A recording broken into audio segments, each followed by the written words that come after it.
Eve started the conversation in that play when she opened the vagina's mouth. Thanks, Eve. But once she let those silenced vaginas talk, a whole lot of other genitals wanted to take the stage too. And that's what we're here for. To keep talking. And we've got a lot of voices. Transgender voices. Intersexed voices. Queer voices. And countless others. A whole lot of genitals don't fit too well into male and female. I mean, what do you call a man with a vagina? Or a woman with a penis? Or someone with both, neither, or something altogether different? And equally exciting. If it was made by a doctor when you were 2 days old, can you really call it a vagina? If it used to be the skin on the inside of your arm, can you really call it a penis? Sure you can. Why not? And that's what we're here to discuss with you. Cunts and cocks and dildos and asses and more. We've got genitals so cool they haven't even named us yet. So we made up our own names.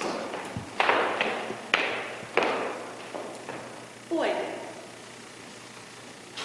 Man, pussy, Clit on a stick. almost cunt.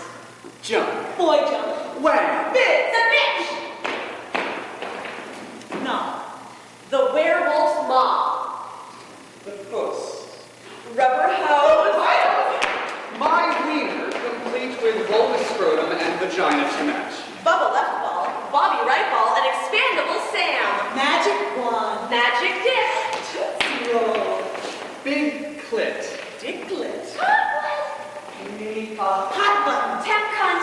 Cock mask. Detachable penis. Inside out cunt. Inside out cock. Extra tranny hole. Fisting hole. Glory hole. Front hole. Earth hole. Auxiliary asshole. Guy tie. The decoration. Bonus round. Down there. That thing. Nasty thing. Nothing.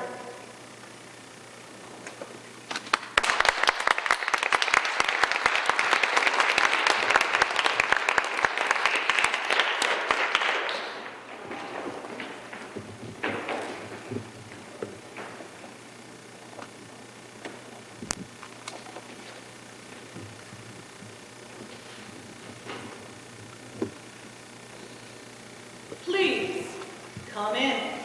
Sit down. Make yourself comfortable. May I offer you anything to drink? Coffee? Tea? No thanks. Okay then, let's begin. First off, what led you to respond to this survey? I wanted to offer my atypical opinion. I don't see my experiences represented very often. Please give me as much identification as you feel comfortable with. For example, age, race, sexual orientation, gender identity, religion, assigned sex at birth and now, where you are from and where you live now. Okay. I'm ageless. You'll find me in any country, in any era, all over the world. I'm homosexual, heterosexual, bisexual, pansexual, asexual, queer, questioning and confused. I'm Jewish, Christian, pagan, Muslim, Hindu, Buddhist, atheist, agnostic, and more. I'm working class, middle class, upper class. I'm on Wall Street and in the poorest villages of Africa. I'm a computer programmer and a factory worker. I'm struggling to live. I'm living it up. I'm dead on the streets. No one knows it was murder or suicide. I'm nobody and nothing. I'm everybody and everything. Tell me about your genitals. What do your genitals look like? I never look. Have you always had the same physical genitalia? Oh, look, can we talk about this? What do you call your genitals? What did you call your genitals as a child?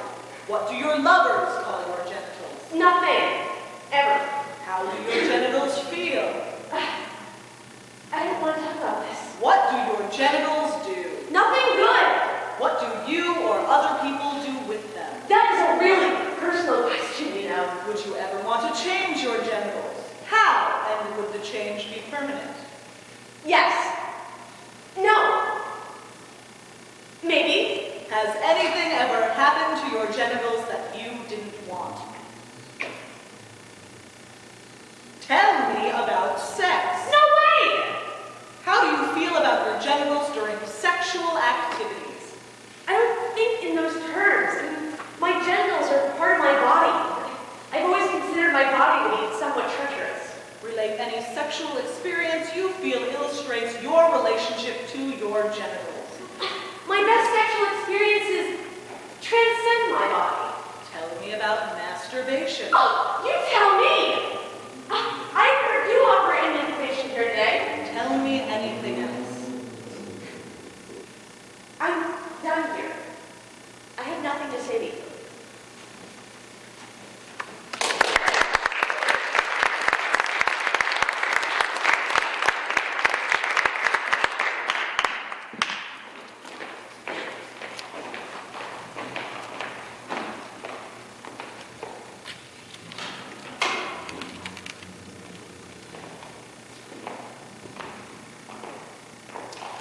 Yeah.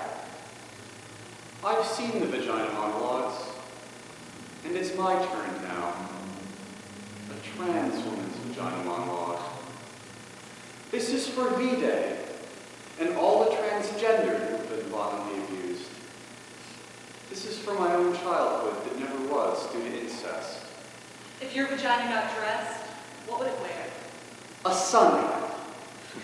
Yes, a sun hat. I want my vagina to be out in the sun, basking in all its glory.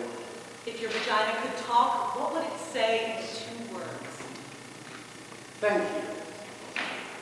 Yes, my vagina would say thank you if it could talk. It would say thank you for the penile conversion surgery.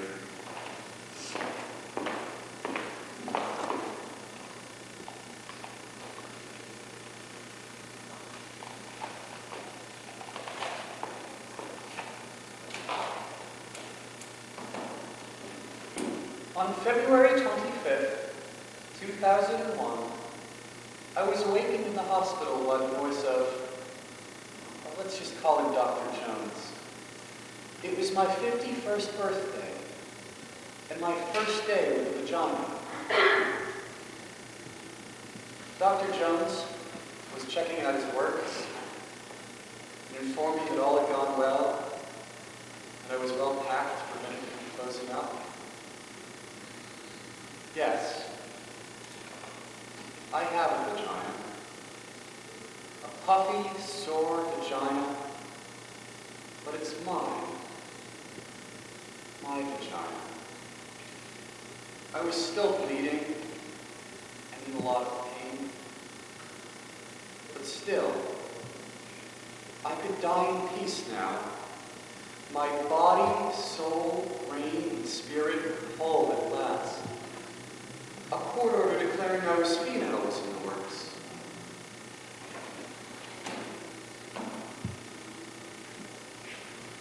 Four days later, I was once again awakened by Dr. Jones' voice and bright smile. The packing was coming out of my vagina. Today was the day I would see my vagina for the first time. I couldn't hold back my tears as the nurse handed me a mirror. I sat up, placed it between my knees to look. My vagina is puffy, ugly. It's strange looking. But then again, I'd never seen a vagina from that angle before. Dr. Jones informed me that it would be a few months before all the swelling goes down, and that I'd have to start dilating myself with a special device. The dilation procedure was an important part of my post-operative care. And for the next several months, my vagina, yes, my vagina, would be oozing out blood and other fluids. I would have to wear pads during this period. At the age of 51, for the first time in my life,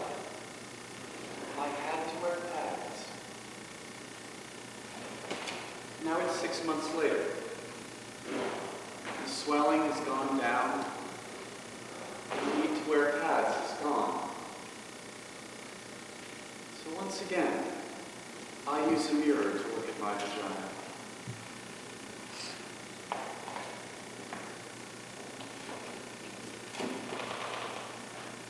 After all these years of self-loathing and feeling incomplete, I'm afraid to look at my own vagina.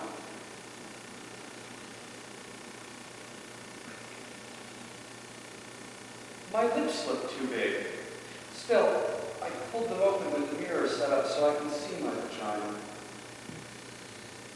I can see my vaginal orifice, and my urethral orifice, and my clitoris. I'm crying again.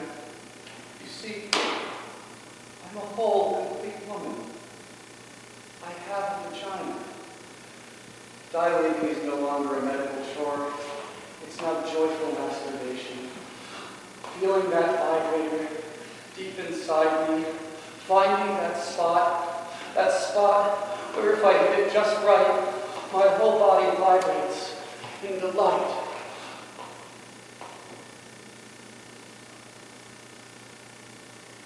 That spot is my vagina. My vagina is me.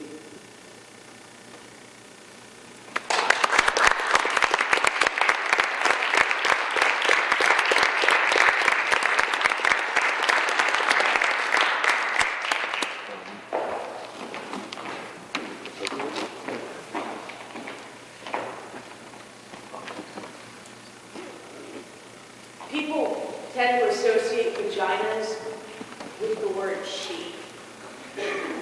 I sure as hell am not a she. I have one.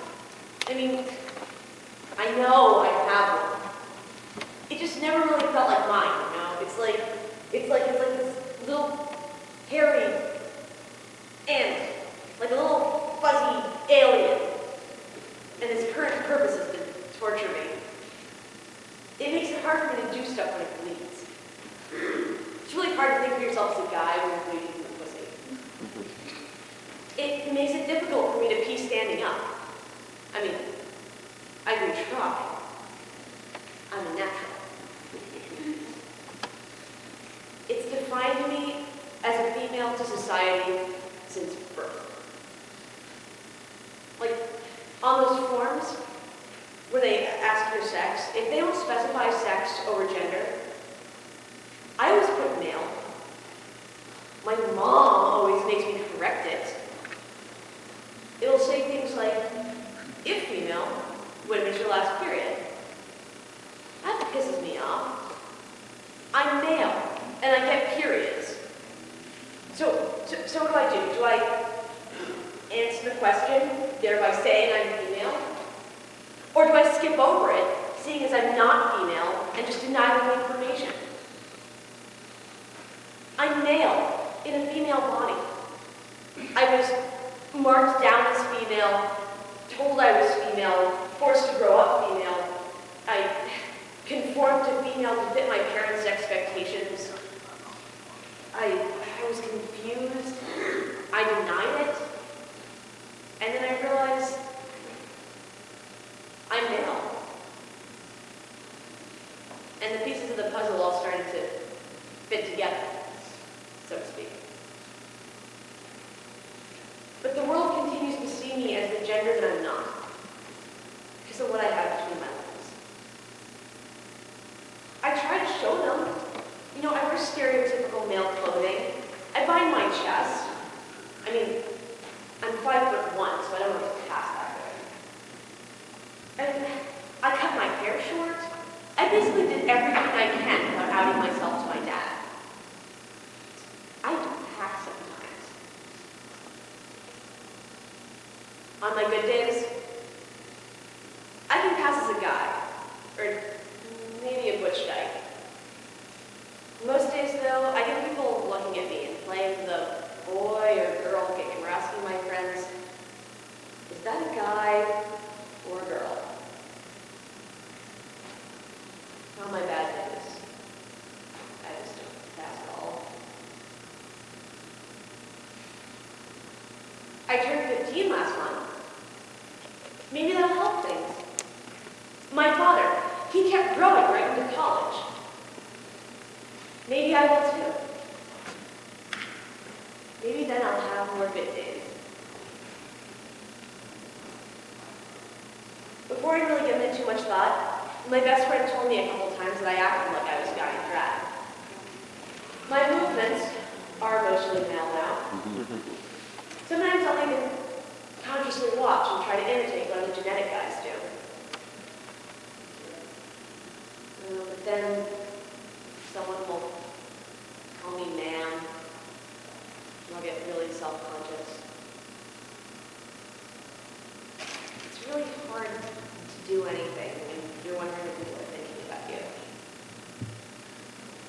It's like they can see through my clothes. At school, I try not to use the bathrooms if I don't have to. I mean, if I do, I really have no choice but to use the girl ones. But sometimes, at places like the mall, they'll have ones for both. Or if I'm passing really good, and one of my good days, I'll use the guys. Not the urinals. But I'll still be standing up.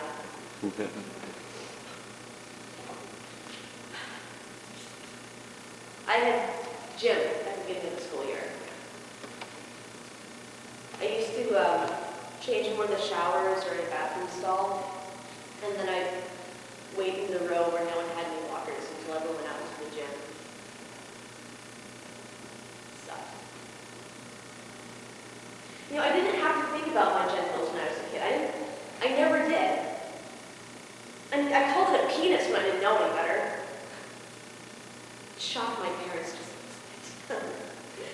But I figured, you know, what the hell? I'm a guy. And I think at one point I believed that at puberty I have the right ones. You know, like, look, Mom, my penis grew in the night! Yeah, but then my period came, and I hated my genitals. Still do.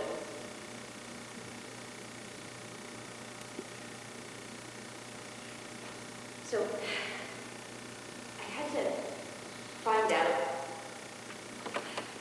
whether or not I was born with a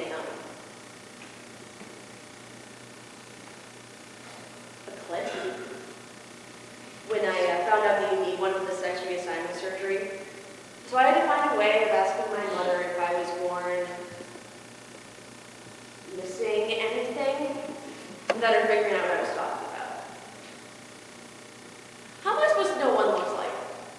I'm like a total virgin. And I do have one, by the way. So, now it's like a mistake that's going to be fixed. One of these days, they're going to be the right ones. Of the two options for female-to-male sex reassignment surgery, neither of them sounds really good. But if I had to choose, I'm going to go with the metidioplasty. That's the clit release. Because you retain sensation, you can still get done. There are fewer operations, fewer complications, and it's less expensive.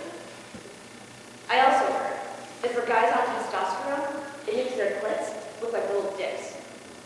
I also heard that licorice is a natural androgen. That licorice is the devil. It's like the most nastiest tasting stuff ever. But I forced myself to eat it.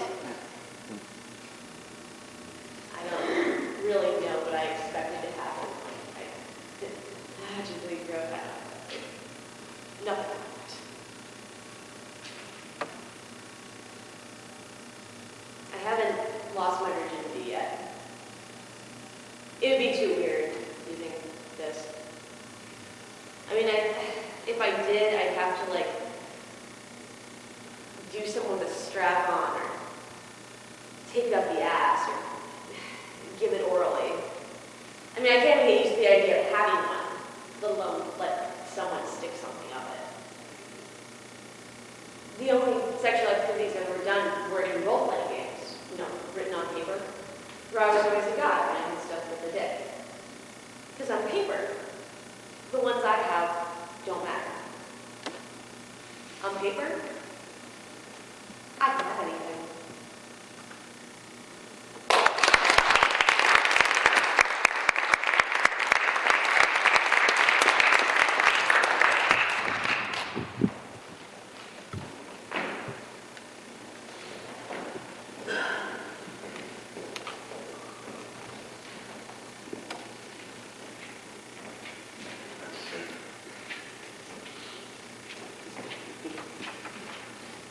Hi there.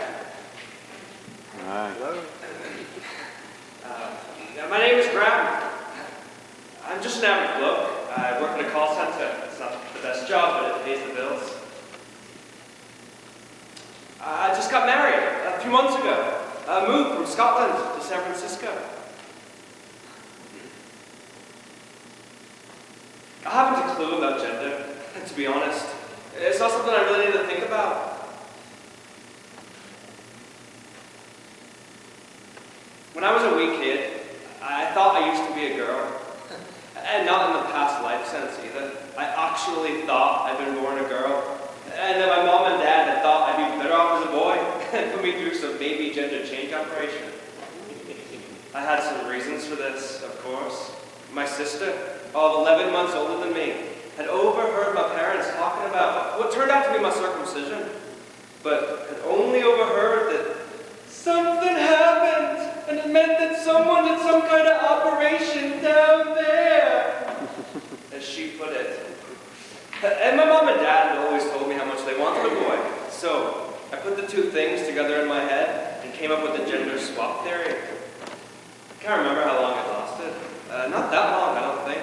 But eventually, I plucked up enough courage to ask my mom, who promptly told me that I was talking rubbish, and you always been a boy, and you'd need to know what the operation was down there right about then anyway. So that was that. But later at school, I never did any of the traditional boy things. I was shite at football.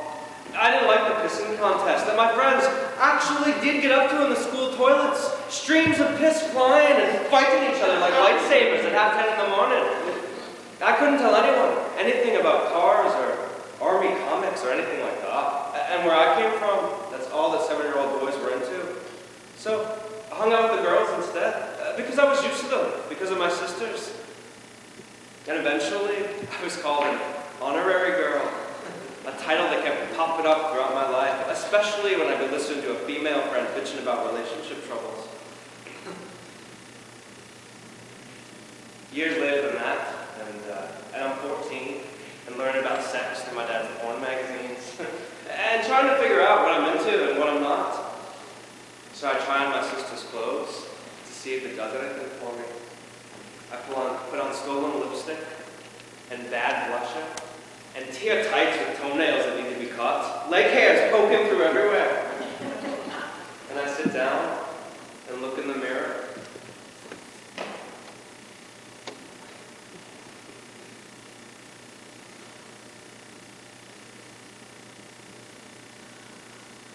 And I don't look like anything.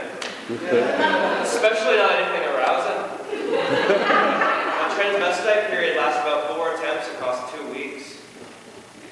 From there to age 20, and my then girlfriend Tina sitting up in the bed after we fucked, looking down at me, squinting through the smoke. Sometimes I think I'm more of a man than you are, she says, before adding, mind you, could say that about most of the men I know. Bleh. So, that's all I can think of. Guess my story's a bit rubbish compared to some. It's probably not what you wanted. Sorry I couldn't be more helpful.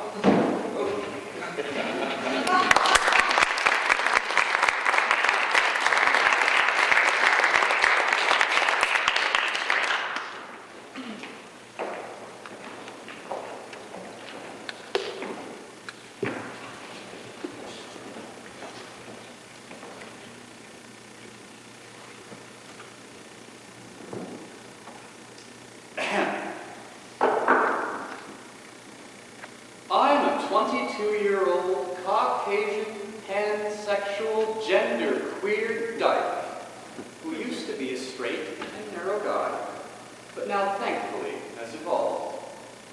These days I'm a graduate student in the earth sciences at a large university in California, but I'm originally an East Coast kid from Maryland. The short answer is that I'm a dyke with a dick. Now, that's D-Y-C-K.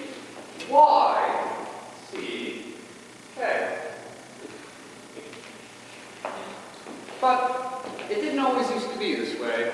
I used to have a fairly normal set of male genitalia.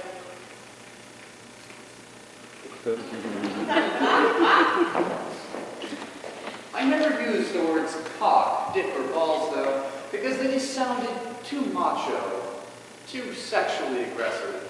Now, I was a straight guy, and I enjoyed my penis, but I never used it for its intended purpose. And then, when I moved to California and decided to go on estrogen and grow my hair out, the way I thought about things started to change. I made no pretenses about having always been a woman. I didn't particularly care if anyone read me as such, and I was ambivalent about genital surgery, but I still wanted a more female body.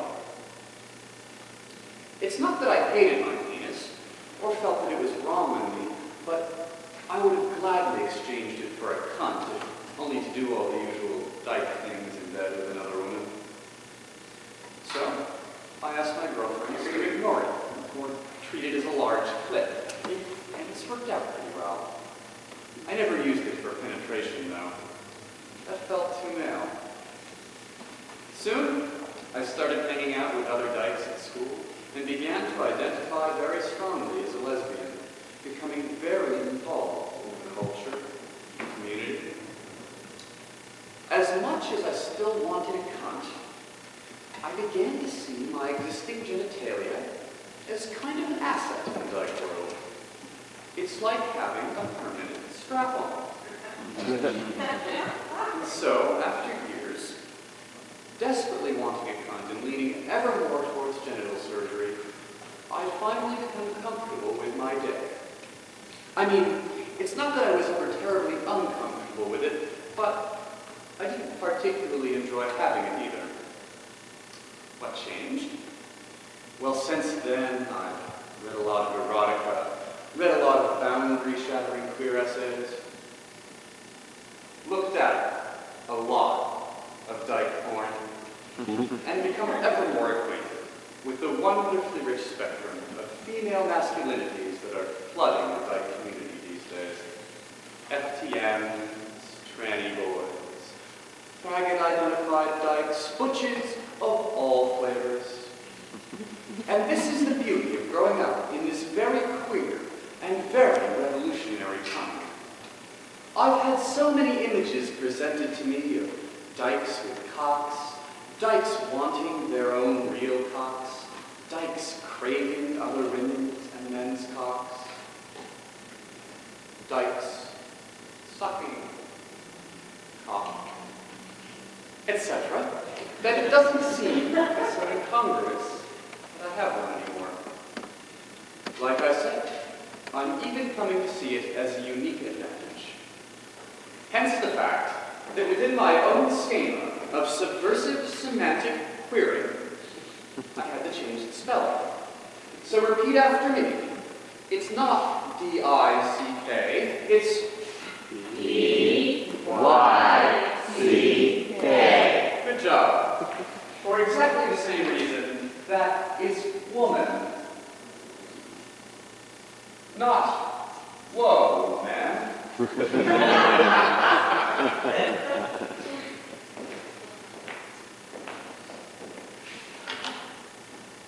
Traditional cultural semiotics dictates that a dick signifies masculinity, virility, machismo, dominance, power. Why not create a new queer semiotics? One where a dick can signify womanhood, dykehood, genderqueerhood, or anything else one might imagine. It doesn't even have to be gendered at all. In a perfect world, we'd all realize that the problem all too often lies with culturally constructed, naturalized, semiotic systems rather than with our own bodies or minds.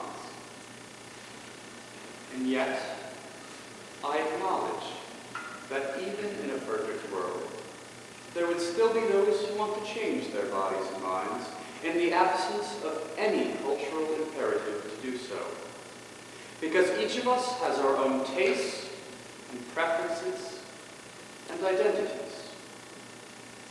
And that's all this gender stuff should be.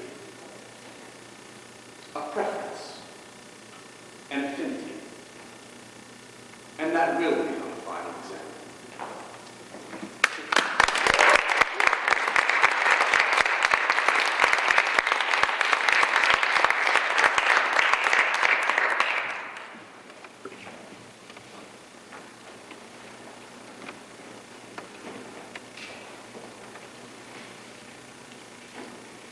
Curious to learn what women were talking about, I read the vagina monologues. I wasn't curious about the play. I was curious about vaginas. I'm a woman who was born without one, and this is my story.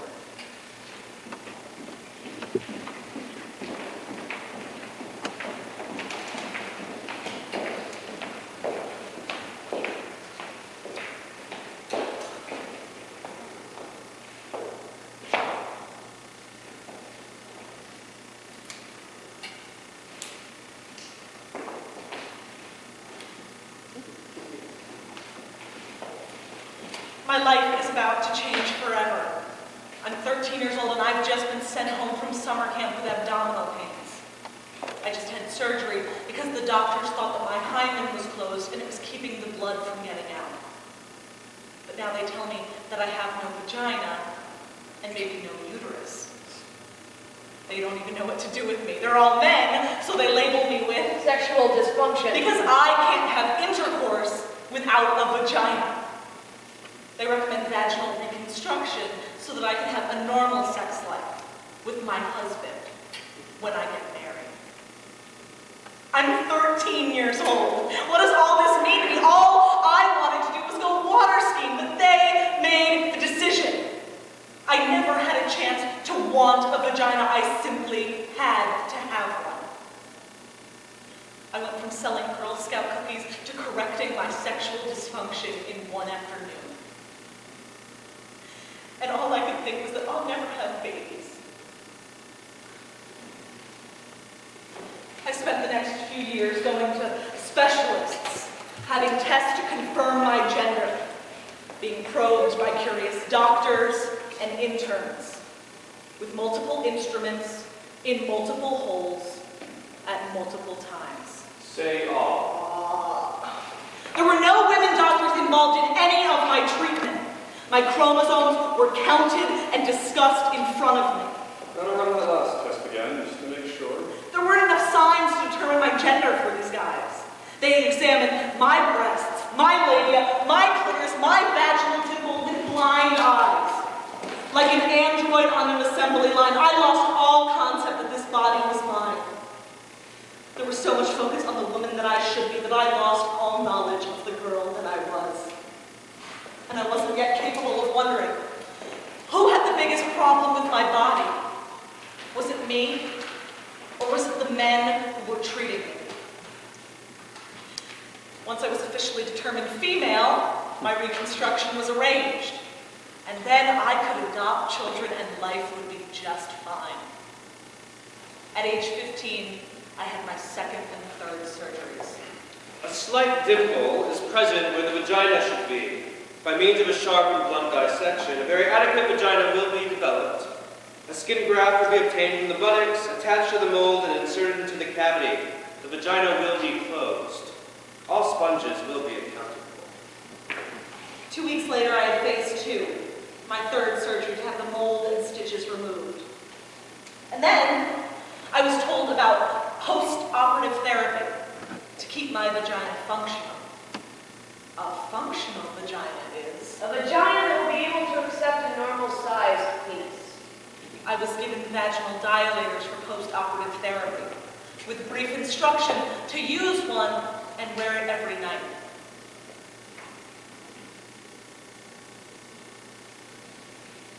I'm 15 years old. I don't care about this, and this is what they want me to do?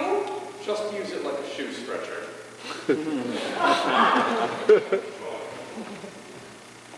The problem was solved for everyone but me. I was left out of the experience. I never had a chance to deal with anything. I had 2 follow-up visits with my surgeon, and I never saw him again. I was another surgical success. I was introduced to anger 2 years later, when I started having sex.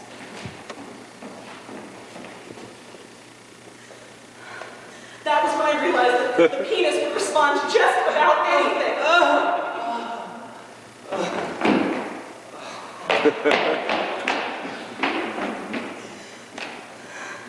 I felt abused in the most intangible way.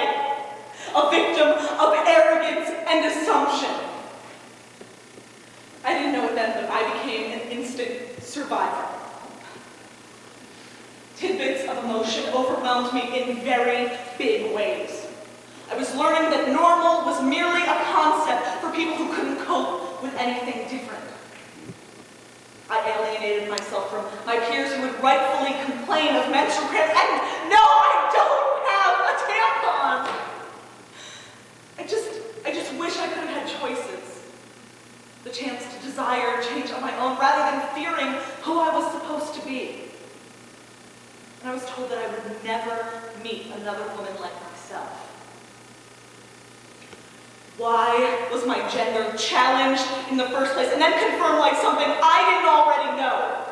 My breasts, my clit, my labia, my feelings mean nothing because I'm missing a vagina? Why was my body taken away and rearranged like a sexual action figure by men with knives? What was the need to feminize my body? They have neutered my soul. As I grew older, I realized that I was faced with a whole lot more questions. What about menopause? How do I monitor my ovaries? How many do I have? Where are they? What about pap smears? I was really tired of all this and pissed that I had to ask all the questions. My sister is the one who told me there was an actual name for my syndrome. Meyer-Rokitansky-Custer-Hauser syndrome. It's named after the male doctors who discovered it.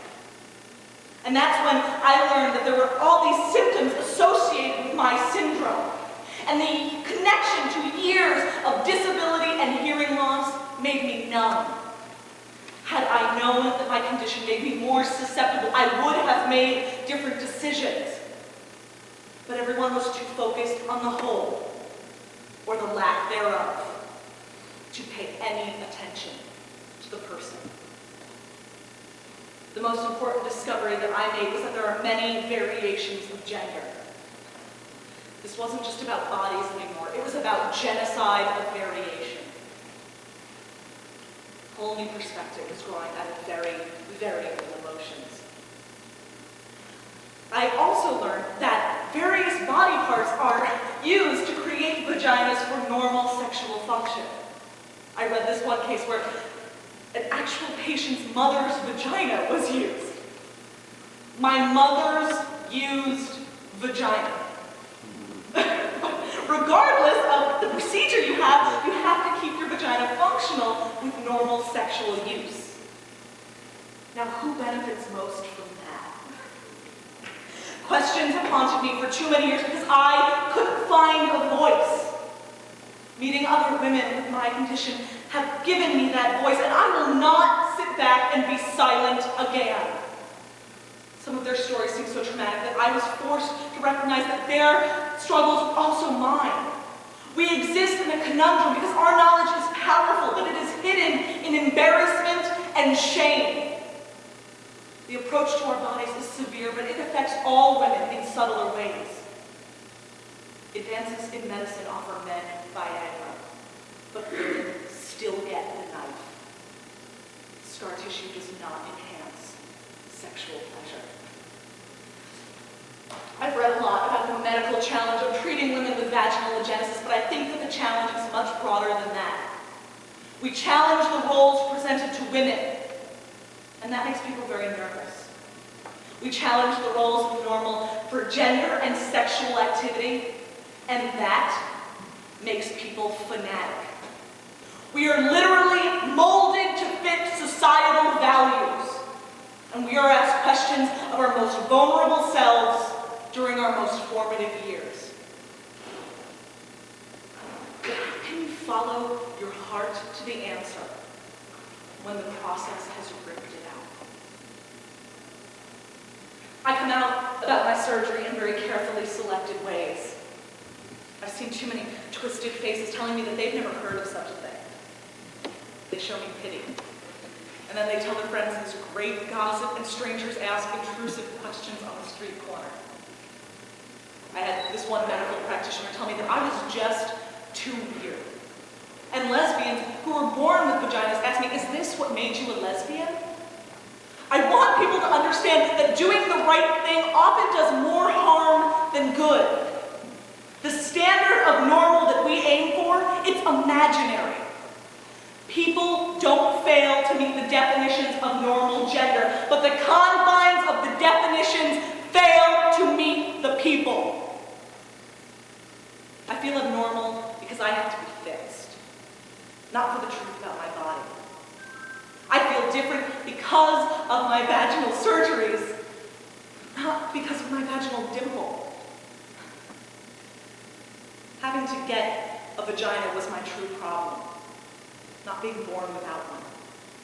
And the sexual dysfunction, it posed less of a threat to my health than the parts of the syndrome that disabled me. So why was a vagina all I was given to cope with a much, much